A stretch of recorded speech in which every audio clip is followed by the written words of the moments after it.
was rich, I remember who I was. I was lost, I was blind, I was running out of time. Sin separated, the breach was far too wide. But from the far side of the chasm, you held me in your side.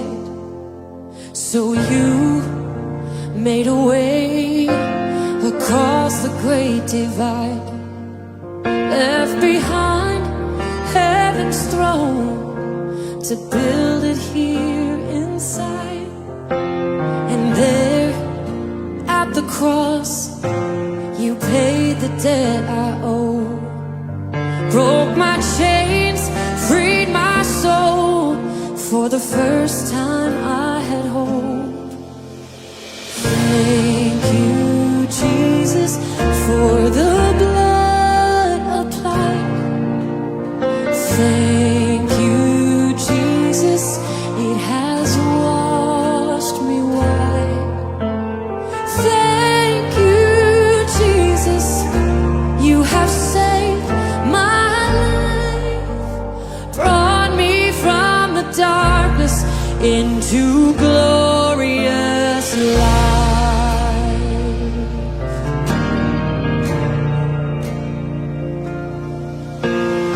You took my place, laid inside my tomb of sin. You were buried for 3 days, but then you walked right out again. And now death has no sting, and life has no end. For I have been transformed by the blood of the Lamb. Thank you, Jesus, for the blood applied. Thank you, Jesus.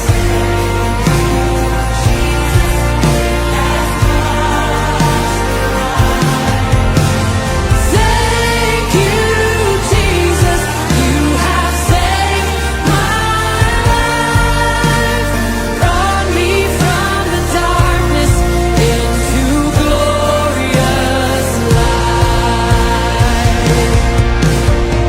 There is nothing stronger than the wonder-working power of the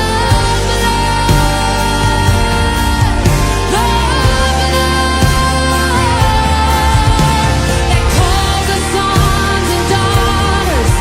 We are ransomed by our Father through the blood.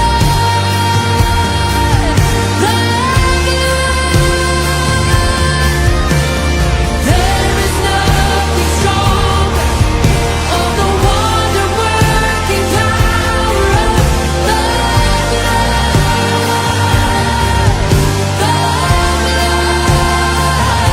that calls us sons and daughters.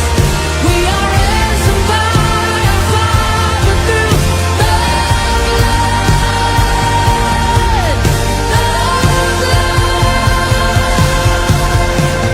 Thank you, Jesus, for the blood applied. Thank you, Jesus, wash me white. You have saved my life,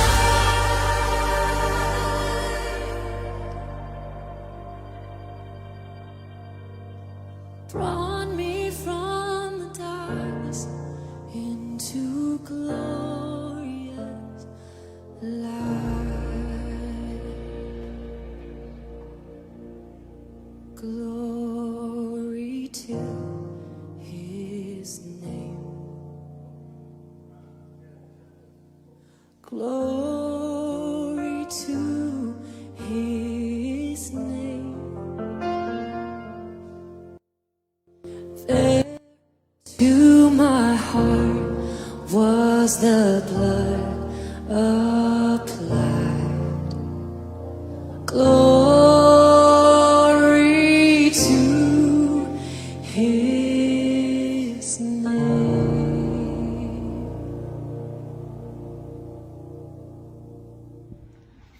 magandang umaga po.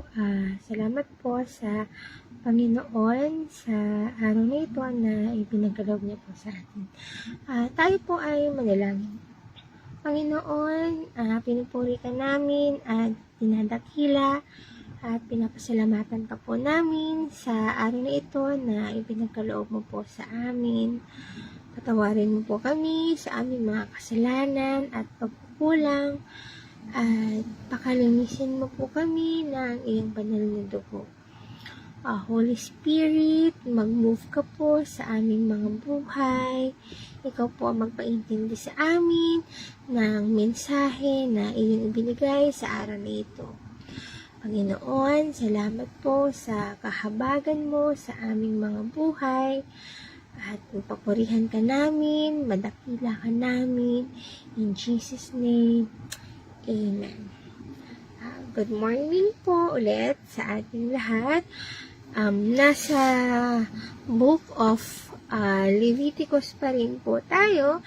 And today po ay itatakal natin is from Leviticus chapter 12. So, dito sa Leviticus chapter 12, makikita natin dito ay purification after childbirth. So, sa Leviticus 12, ang ritual na paglilinis ng kababaihan pagkatapos manganak ay masaiklo. At ayon sa verses 2 to 5, ang isang babae ay tinuturing na marumi sa panahon ng siya ay nanganak.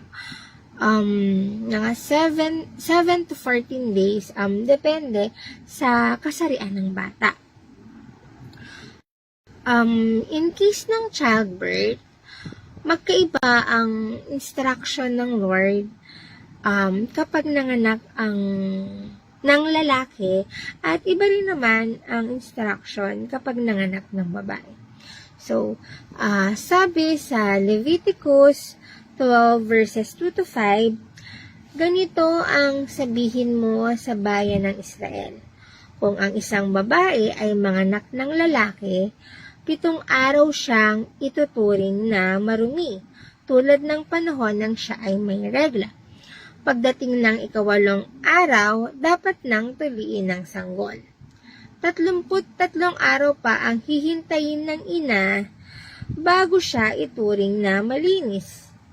Hindi siya dapat humawak ng anumang bagay na sagrado at hindi rin dapat pumasok sa santuaryo hanggang hindi natatapos ang takdang panahon. Kung babae naman ang kanyang anak, 14 na araw siyang ituturing na marumi, gaya rin ng siya'y may regla. 66 na araw pa siyang maghihintay bago siya ituring na malinis. So, the law of ritual uncleanness at birth. So, dahil sa original sin, sinabihan ng Panginoon si Moises na ang babae ay marumi, ay ituturing na marumi kapag siya ay nanganak. So, why was a woman unclean after giving birth or during her period? So, para maintindihan natin ito ay we need to understand the symbolism of behind blood. So, ang blood ay nagsisimbolo ng buhay.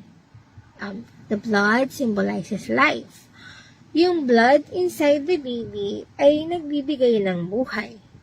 And yung discharge ng blood kapag nanganak symbolizes yung penalty of original sin. So, bakit makasalanan na ang baby inside the womb? Every person is conceived in sin. because of the original sin. Sabi nga sa Psalms 51:5, surely I was sinful at birth, sinful from the time my mother conceived me. So, dahil lahat tayo ay sinful at conception, ang lahat ay makasalanan sa harap ng Diyos. At walang magagawa ang sino man sa kanilang sarili upang maging matuwid. At dahil hindi pwedeng magkaroon ng kasalanan sa harap ng Diyos, and if yung discharge ng blood symbolizes death or original sin, hindi ito maaaring nandoon sa presensya ng Diyos. So, yung mother was temporarily separated from God by the sin of the discharge of blood. Kahit na wala naman siyang ginawang mali. So, yung mensahe nito ay ang kasalanan, anumang uri ng kasalanan, kahit pa yung kasalanan ay hindi sinasadya or yung kasalanan ay minana, inherited sin, ito ay kailangang ituwid before the woman could be in God's presence. So, yun nga, the mother was temporarily separated from God by the sin of the discharged blood, kahit na wala naman siyang ginawang mali. And that is because of sin. So, kailangan ituwid before the woman could be in God's presence. So, makikita naman natin sa Leviticus 12:6-8 is yung purification ritual ng babae. So, the woman burnt offering and sin offering as her atonement. Na rin sa previous chapters ng Leviticus, yung process ng burnt and sin offering. And sabi sa Leviticus 12:6-8, kung tapos na ang panahon ng kanyang paglilinis, siya'y maghahandog kay Yahweh, lalaki o babae man ang kanyang anak. Magdadala siya sa saserdote sa may pintuan ng toldang tipanan ng isang tupang 1 taong gulang bilang handog na susunugin, at isang kalapati o bato-bato bilang handog para sa kapatawaran ng kasalanan. Ihahandog ito ng saserdote para sa nanganak, at ang babae ituturing na malinis. Ganito ang tuntunin na dapat sundin ng isang nanganak. Kung hindi niya kayang maghandog ng tupa, kukuha siya ng 2 bato-bato o 2 kalapati. Ang isa'y handog na ang isa na may handog para sa kapatawaran ng kasalanan. Matapos ihandog ng saserdote ang mga ito, ituturing ng malinis ang ina. So, makikita natin dito na magiging malinis lamang ang babae when something else gives life and shed its blood. Ito nga yung burnt and sin offering. So, ang proslinis ay nagbibigay ng posibilidad ng pagbabalik ng espiritual na kalagayan. Pagkatapos ay magdadala ng handog sa templo yung nanay, tanda ito ng pasasalamat at pagkilala sa Diyos. At ang alay na ginawa pagkatapos ng paglilinis ay simbolo ng pasasalamat sa Diyos sa bagong buhay. At isang paraan upang pakita ang kabanalan sa pamamagitan sa pagsunod sa kanyang utos. Sa ganitong paraan, ang babae ay hindi lamang nagpapakita ng kabanalan, kundi pati na rin ang pag-asa sa bagong yugto ng kanyang buhay. So, makikita natin na blood is important because it symbolizes life. Ito rin ay pagkakaroon natin ng ugnayan sa Diyos. Ang pag-aalay ng dugo ay simbolo ng kapatawaran at pagtubos ng kasalanan ng tao. At ang paggamit ng dugo sa mga ritual na paglilinis ay nagpapakita ng proseso ng pagiging banal at pagtanggap ng kapatawaran mula sa Diyos. So, in summary, ang dugo sa pag-aalay ay isang makapangyarihang simbolo ng buhay, sakripisyo, at pagkakaisa sa Diyos. So, sa panahon ngayon, ba natin ang pag-aalay ng dugo ng hayop? Hindi na nag-aalay ang mga tao ng dugo ng hayop bilang sacrifice. Bakit? Dahil ang blood na ni Jesus ang huling sakripisyo. Ang blood ni Jesus ay sapat na upang tayo ay linisin at iligtas sa ating mga kasalanan. Christ's blood justifies, redeems, sanctifies, cleans, frees, reconciles. Sabi nga, di ba, there is power in the blood of Jesus.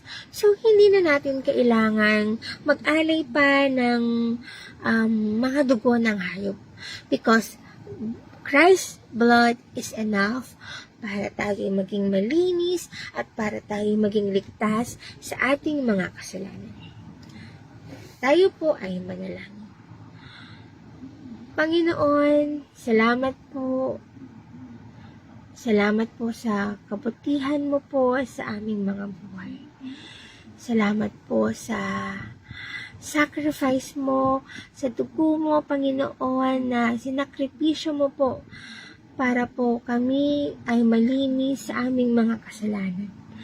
Salamat po, Panginoon, na kami po ay pinatawad na at nilinis na ng iyong banal na dugo, Panginoon.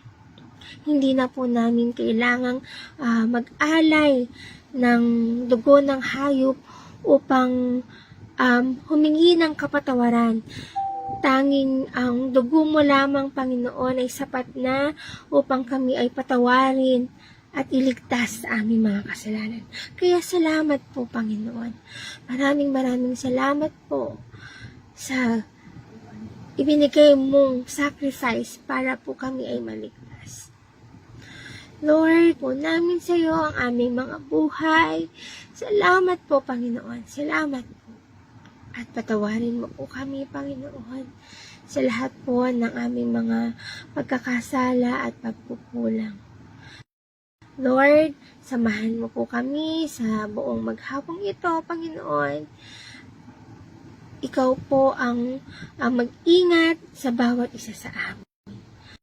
Salamat po, Lord. Patuloy ka po mapapurihan ng aming mga buhay, Panginoon. At Lord, salamat po. Salamat po sa kahabagan mo. Tulungan po kami na piliin ka araw-araw, Panginoon. Salamat po, Panginoon. Sa iyo po ang pinakamataas na papuri at pagsamba at pasasalamat. Salamat po sa buong Miracle of Life family. Tinataas ko po sa iyo mula sa aming mga pastor at leaders hanggang sa lahat ng miyembro ng Miracle of Life. Maging po ang ibang pong kapatiran, Panginoon. Kahabagan mo po ang aming mga buhay at kaingatan niyo po kami sa lahat ng oras. Salamat po, Panginoon. Purihin ka, sambahin ka, at dakilain ka. In Jesus' name, Amen. Thank you po sa inyo pong lahat. Palagi po sa Diyos ang papuri.